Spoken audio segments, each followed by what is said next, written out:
ए दीदी काय रे? इधर देसी मुर्गा ला हूँ, एक नंबर सब्जी बना खाबो तीनों जन। अच्छा साहेब बंदगी कहाँ हो जाए? जो कौन आगे रहा तो मैं देख के आता हूँ। अरे फूफा आ गए यहाँ। अरे जीजा फूफा आ गए। फूफा के अरे बोला पता चल गया कि घर में मुर्गा बना थे, हम सबके खड़री नहीं दी। तो वो सनीचर कहाँ से आ गए जी? तो बड़ कभी रहा है, ना खुद खाए ना दूसरा खान दे। कैसे कर पाती दीदी? मैं का जाना रे कैसे करना है? जीजा हाँ। तो एक काम कर, बोल। फूफा बनना आलू बरी लेके आ दुकान ले, मैं है ना बाद में बिंधरावत हूँ, ठीक है? कहते रहन ले आवा था फूफा ते हा।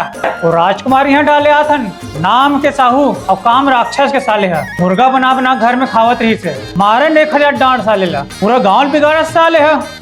कासा गिरे अब बर्मा भावत है। अरे करमत्ता भाजी तो है रे फूफा, बिल्कुल पसंद नहीं मनो भाजी। ये कंपनी वाले मन के फोन है फूफा, साले मला चमका का जानू। ए जगन्नाथ सागला खो दे बेरे नहीं तो जर जाही। तो पिंपल ठीक हो गए? ये जब मुंह से चिपक के बैठा नहीं तो मुड़ी घुमा मुरे मुड़ी में आ गई। खोइस की नहीं खोइस रे? ले अमरीश तो घर हरे मैं ही खो देता हूँ। दीदी या कुछ कहा थे, मैं लगावा था थोड़ी देर में। उस दीदी जीजा मन खाते, मैं तो कभी रहा हूँ। सारे बंद